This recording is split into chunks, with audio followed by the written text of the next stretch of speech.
Well,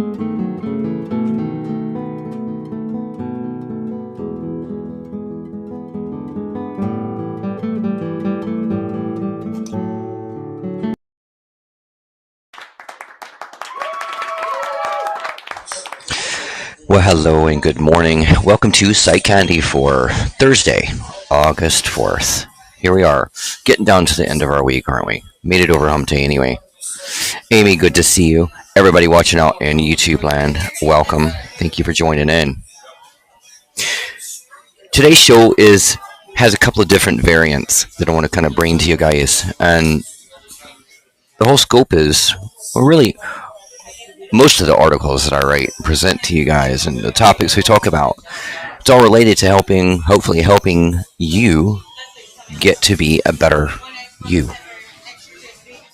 And oftentimes,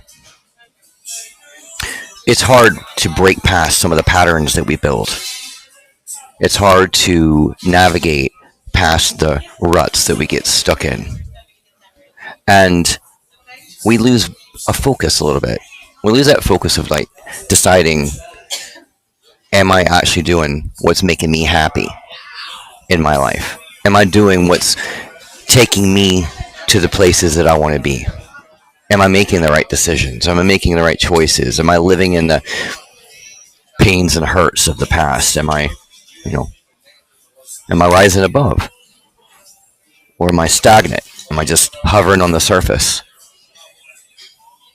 Or are we attaching to those weights, those things that we let burden us down? And then we start sinking. And we might come up to the surface a minute, and we sink again. And we come up to the surface, and it becomes just kind of a cycle.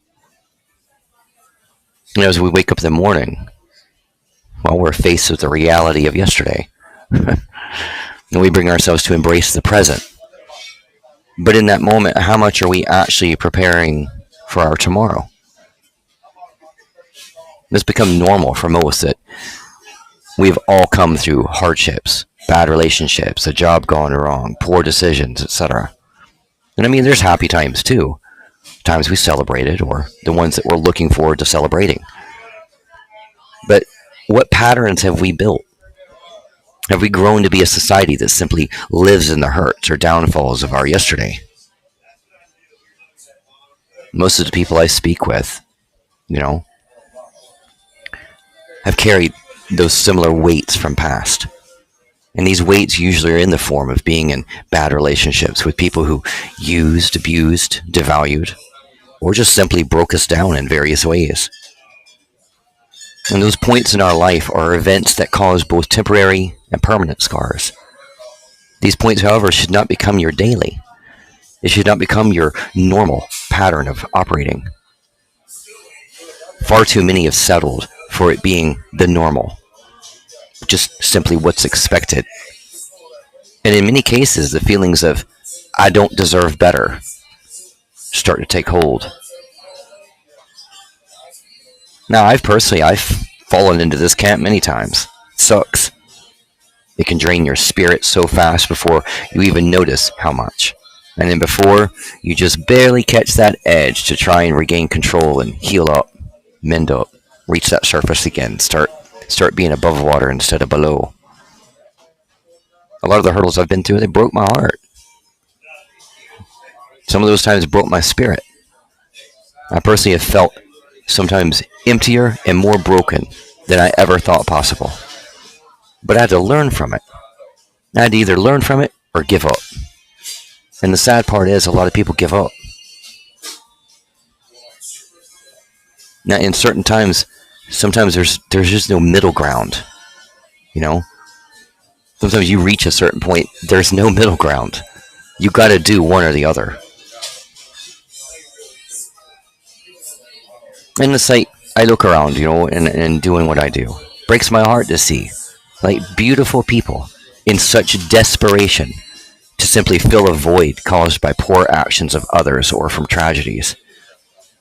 I mean, beautiful people that, maybe while a little bit broken, as we all are, start to settle or just give up. Start to embrace bad routine out of convenience. Start to do the routines that aren't really filling us taking us to where we need to be because we just settle. We give up on trying to be or reach the goals that are truly our heart or our passion. I watch people daily blow off really good people for bad people, blow off real love for fake love, embrace poor cycles that cause their current mode of depression, anxiety, stress, sadness. And why? Why did people do that? Because they've made it a comfortable routine. A comfortable routine. Society has formed a scale to justify bad behavior because of bad behavior toward them in the past. I've been cheated on, so if I cheat, so what? Right? My last boyfriend or girlfriend hurt me, so current person will too. Or I can hedge my bets just in case. Spoke about that yesterday, about hedging your bets. Not a good practice. These are horrible thought processes and very harmful patterns that will only bring you further down. Talking about this reminds me of another article I wrote where I'm also discussing the fact that we as human beings, we are not disposable. A small excerpt from that was that we live in a world where people, even those we once loved, are treated as if they were disposable. Without even talking about the issue, we move away from friends and family who disappoint us, and without so much as a goodbye, poof, they're out of your life. Now, I'm not saying that that's an inappropriate response if someone has been abusing you, but being offended is very different from being abused. And keep in mind that if your loved one did say something that ruffled your feathers, chances are he or she would be willing to apologize or at least discuss it if you brought it up. But if you just disappear without saying what went wrong or anything, that person's not going to have the chance to make up for the pain that you felt or may still feel. And these days, instead of making the effort to work things out, people just stop returning texts and phone calls. And this may be easier than telling someone the truth about how you feel and why, but it's not going to give you the peace of mind and assurance that you're looking for, and it's not going to help you maintain being the best you that you can be. When someone does something inappropriate, it can trigger many unpleasant feelings and memories, many of which may have nothing to do with that person. And it's as if all of those negative things, events, vibes were in one mental filing cabinet that you push on top of anyone who hurts you. And that, my friend, is called projection. You have the power and ability to change your course. You have the ability of choice. You do. And you can't put that on anybody else. We're all human beings. We all need love, guidance, protection, loyalty, passion, happiness, support, humor, life. Change your projection, not only about yourself, but about others. Stop using people. Stop manipulating people. Stop forming a shallower version of yourself. Let me tell you, this goes to men and women. If you're truly seeking real relationships, start being real. Be the honest version of you. Guys need to stop treating women like garbage and then wonder why you're not with some great girl. And girls need to stop treating guys like your meal ticket or coming on to someone who might be struggling personally.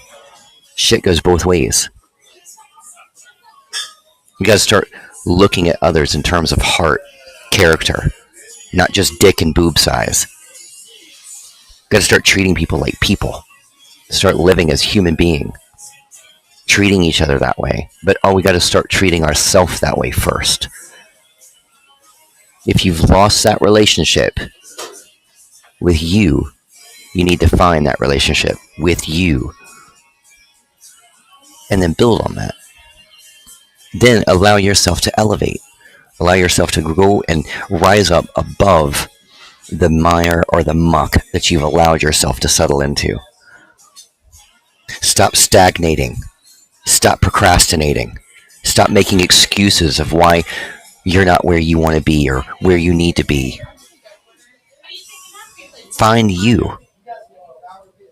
The power of you means that you are all you need when it comes to editing and writing and choosing and living your life. You. Nobody else is responsible for that. But you have to be responsible for you. You got to find that power inside of you and then nestle into it. Nestle into it. Embrace it. Look for the areas. Look for the chapters. Look for the newness that might shine in your path. And take notice of it. Don't ignore things just because you've nestled into a routine or a pattern that simply has been made your comfortable. Your routine. Your cycle.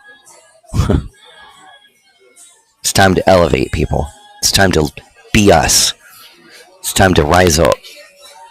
It's time to reach that higher place, reach that higher level, and find that actual power within you. Just remember, be real, be honest, be you, and most importantly, be happy. I hope this has helped you guys today. Thank you for being here. Deanna, great seeing you. Amy, everybody watching on YouTube, welcome. Thank you. Join me tomorrow as I'm going to wrap up today's topic a little bit in a different way, and I'm hoping to have a guest with me on tomorrow's show. I also want to invite you on Saturday for the Energy Garden Artist Sessions. My special guest is going to be Michelle Lee. She has won so many awards for country music and songwriting. It's really she's phenomenal. So come, she's going to be sharing her story with us. She's going to be singing us some songs, and I am really looking forward to it. That's going to be Saturday at 2 o'clock p.m. right here on Fireside. And until tomorrow, guys, have a great rest of your Thursday. And until then, be happy, be healthy, and be you.